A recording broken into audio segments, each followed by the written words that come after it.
Everybody, a source told ESPN that barring any unforeseen health setback, RG3 will start this week against the Bengals. Griffin hasn't played since week 1 when he threw for 190 yards, no TDs, and threw a pick before going down with a shoulder injury. The Browns, they're 0-12 and trying to avoid becoming the second team in NFL history to finish a season 0-16. Stephen A., RG3 starting, should he be?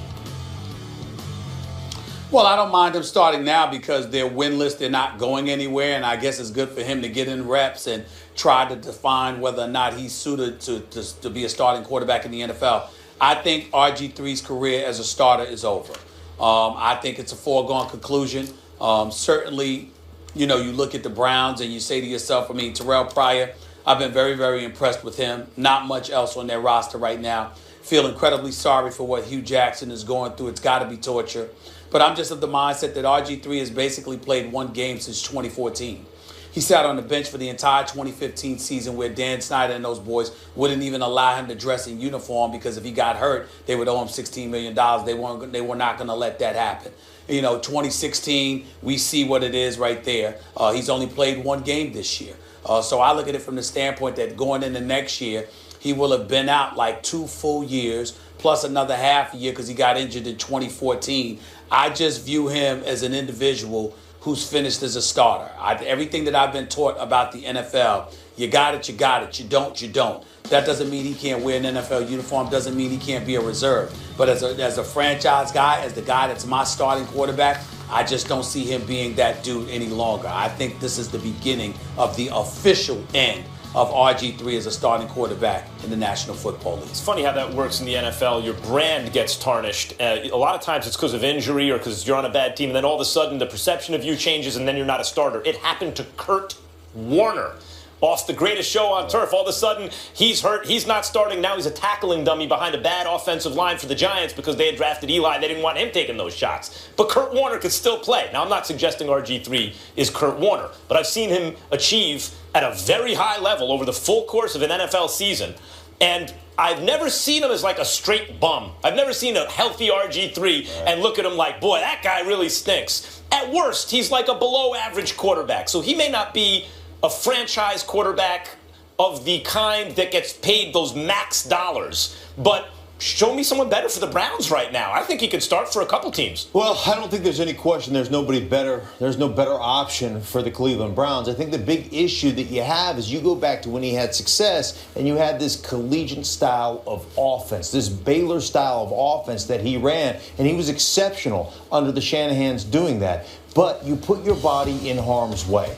And here's a guy that all of a sudden can't stay healthy in that system. So they have to get away from that, and it exposes him as not being a, efficient pocket passer. Could he become better? I don't think there's any question that you can continue to work on your craft and you can become better. The problem is once you have an injury history and once you start compiling one injury on top of another injury, and then also when you're an elite level athlete and you rely on athleticism to get you out of harm's way, you're putting yourself actually in harm's way by doing that. So the guys who stay healthy on a consistent basis in this league are guys who are afforded the protection of the pocket. And RG3 gets out there on the edge. I love the competitiveness, but you have to understand at some point you're too frail to take the hits that often transpire in an NFL game. You saw it right off the bat. And I had talked to him in the offseason about you got to slide. You got to get out of harm's way. You can't. These guys are too big, fast, and strong. The very first opportunity, he lowers his shoulder on the sideline and gets crushed. And that's it for his opportunity to start again. So I'm glad they're giving him the opportunity. But I tell you what, there's a lot of work to be done before I think he becomes an efficient starting quarterback in this league. And I'm almost on Stephen A's side. I don't know if he's going to get that opportunity. One of the things coming out of the draft, maybe he should be taken ahead of Andrew Luck. But the closer people got to Luck, the more they liked him and thought that he had all these intangibles they liked. But in addition to that, Luck is big and strong, and RG3 is not as big and as strong, and the idea is maybe if playing out of the pocket as much as he does, he's going to get hurt, and that's exactly what happened and keeps happening. So I get all that. But then I look at the Browns and I think, who else they got? if you can put some offensive linemen next to Joe Thomas, and you got Pryor, and if Gordon never gets it together, like all of a sudden, RG3 can run and he can throw a deep ball, right? And you should be able to take advantage of that in the absence of a better starting quarterback, it seems to me. Well, you brought up Kurt Warner. Kurt Warner was not only a Super Bowl champion. Kurt Warner was an individual that hadn't missed a season. We got basically RG3 missing the last 2 seasons, full seasons. And prior to that, he had gotten injured with a few games left. And so we're basically legitimately talking about 2.5 years that this guy has not really been a starting quarterback in the NFL. Everything that I've been taught about the NFL, you don't recover from that unless you're elite. And there's nothing elite about RG3, at least nothing that he's proven outside of the wheels he had on him his rookie year, which are no longer the case now. And not only that, he had breakaway speed north-south, but there was no elusivity attached to his game. He wasn't elusive like that. He couldn't shirk and jerk you and whatever. So the point is that with all of that being said, and with his questionable pocket presence and pocket passer ability, all of those things combined with a lack of repetition, I don't see how anybody can look at him and view him as a starting quarterback in the National Football League. There are the outliers that have done that before. Warner had the thumb injury with the Giants. Remember, he went to Arizona. He was a backup to Liner. Okay? And then all of a sudden, he got his opportunity again. He got healthy, and he became that elite quarterback again and took them to a Super Bowl. But I'll go to Rich Gannon, a friend of mine. Rich Gannon was a journeyman quarterback. He played, he played for the Minnesota Vikings. He played for the Redskins. Then he finally kind of got it together in Kansas City, ended up getting benched because Elvis Gerbach got healthy, probably the biggest mistake they ever made in Kansas City. Then he goes to Oakland, and all of a sudden, bam, Put on a show. MVP. He was great. But that doesn't happen very often. The light doesn't all of a sudden go off and you become this MVP caliber quarterback. That is the outlier. Does he need to do that, though, to just be a starter?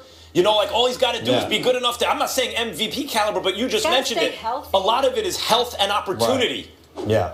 We got to leave it there. I'm going to be interested to see him play on Sunday, and I am obviously too. to see if he stays in Cleveland. Makes it interesting. And you mentioned Kansas City. You'll be breaking down that game a little later on NFL Live. Good to see you, Mark. Appreciate you. Thank you, brother. Coming up next, the NFL put the Rooney Rule into effect 13 years ago. So this rule requires teams to interview minority candidates for head coaching in senior football operation jobs. Now, the commissioner who helped develop it, Paul Tagliabue, isn't too happy with how it's played out. He's saying this at an athletics forum to Sports Business Daily. I don't think the Rooney Rule has done as much as anyone hoped it would. What it is, 5 out of 32, everyone feels, I am sure, that it would be nice if there was more talent rising to the top. Now, including Ron Rivera. Stephen A. just mentioned this. There are currently 6 minority head coaches in the NFL. Stephen A., is Tagliabue, the former commissioner, right about the Rooney Rule? He's absolutely right. There's no question about that. First of all, 5 is not enough. It's not fair, particularly in a league that's better than 65 to 70% African American. We all know this. But more importantly, when you dissect and really look at the Rooney Rule, it's not just about the NFL. It's about all these professional sports leagues. And it's about something that needs to be said that's very really been said. When you talk about diversity and diversity policies, let's just call it what it is. It's been very, very disingenuous. There's no way around it. You've got a situation where it's limited policies, and more importantly, there's no policing. And so as a result of that, where's the consequences for failure for those who fail to comply? There's really none as far as I'm concerned. If you think about it, Max, when you think about affirmative action, obviously it was introduced in 61 by the Kennedy administration, ultimately exacted and implemented in the law by the Johnson administration in 1965 when Lyndon B. Johnson tried to explain what it was all about. It's sort of like evening the playing field. And what you had to follow was in corporate America, that is, Molly, Max,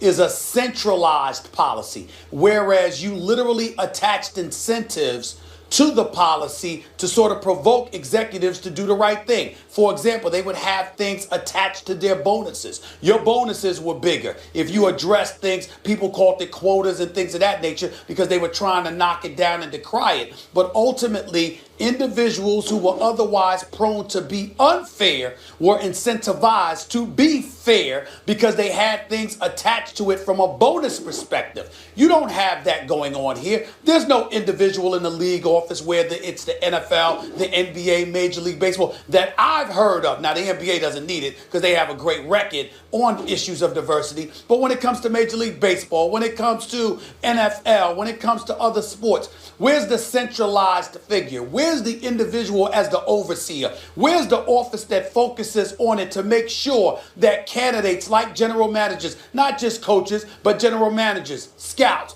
player personnel directors, etc., that you have these individuals inserted on a list where, you know, there's a bunch of qualified candidates to speak of. When we were in Pittsburgh, doing the show from Pittsburgh, it's one of the things during my radio show there that I sat down and spoke to Mike Tomlin about. He was very passionate about it, and he spoke about those things, along with a bevy of other African-American coaches who have called me off the record. The bottom line is, you have a situation where it's left up to the devices of individual teams and individual owners who are not prone to do the right thing, which they've shown on many occasions, and they still continue to show. The question, you know, we're talking about here is the Rooney Rule and the idea that Tagliabue thinks it's, you know, hasn't been working the way it's intended. Is he right about it? No, I think it is working the way it was intended. I think it's, listen, we had Bill Polian on the other day, and he talked about they need to get the pipeline full of talent, which they haven't done a good enough job of, et cetera. But when I asked him point blank, and this happens whenever I ask executives whose hearts are in the right place, it seems to me, about that, no, the Rooney Rule is a necessary first step. The issue is it's not the only step that needs to be taken. I mean, and that includes, by the way, challenging implicit assumptions that people who are in positions of power have about race. There are many aspects to it and many different kinds of avenues of attacking the problem. And the Rooney Rule was an important and effective first step. But it's not like you can just come up with that rule and racism is over. You know, I mean, it doesn't work that way. We're not post-racial, and that's not the only thing that needs to be done. The question as to whether it's been effective, I would say yes. You brought up Mike Tomlin, who, is it ironic or is it fitting that Tomlin gets an interview with the Pittsburgh Steelers, Rooney, and and as a result of the interview, gets the job. And there are other examples of that, and I think that that's been a good thing, but clearly more must be done. But I think you're misconstruing what Paul Tagliabue was answering. We're not Paul Tagliabue, myself, and others would never say there's been no benefit to the Rooney Rule. If I thought there were no benefit, I would have said that when Bill Polian was on our show last week. That's not what we're implying here. What we're saying is, although there was progress from the Rooney Rule's inception, as we look at it now and the advancement one anticipated would ultimately take place, that's what's not happening. By mere virtue of the fact that Bill Polian said that there's a pipeline that needs to be addressed and improved and buffered. The fact that in the year 2016, we still don't have that in place, that infrastructure is not there, that those things are not being addressed, that things are not being centralized to such a degree where teams and owners can be held accountable for unfair practices, for example. Those kind of things have to be addressed. The Rooney Rule was supposed to eradicate the need for any of that. But by virtue of the fact that there is still a need for that, highlights the fact that people are still not about doing the right thing. Well, I think that's the issue here that Paul Tagliabue was speaking to. And okay, fine. I find that hard to disagree with, right? But I think my big point, at least about this subject, is the Rooney Rule is excellent. It's good that it's implemented. It's had a positive impact. Much more needs to be done.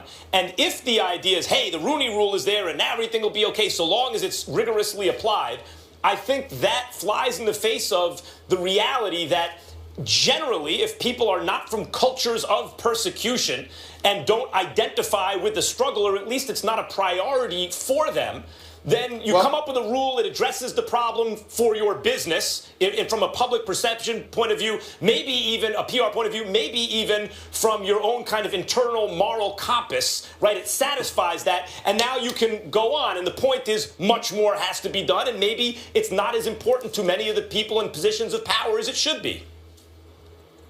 Exactly, Max. And that latter point is why what Paul Tagliabue said is so profound. Because the rule is in place for you to exercise a level of fairness. But the fact that you're unwilling to do so speaks to the heart and the soul, or the absence thereof, as it pertains to this particular issue. So when you have a league who's profiting off of the very kinds of folks they want to alienate from positions of influence or power, that's why things need to be centralized. That's why the importance of it needs to be elevated. And that's why it's important what Paul Tagliabue said, because he's saying that what it was intended to accomplish, ultimately it's not doing so because it hasn't legislated the heart and soul of people the way we were anticipating it would. And ultimately, that's going to be a problem considering the demographics that exist in our league. I totally understand it, and I applaud him for saying well, so. he brought attention to it. And the mandate needs to extend to assistant and coordinator positions and GMs. Yes, but also so that pipeline we're talking about, so the lower levels, the guys get an opportunity as well to reach those head coaching and get the right experience. And college sports. Yes. College sports has to come along because we need a pipeline from them too. Of course, very good point. Let's leave it there.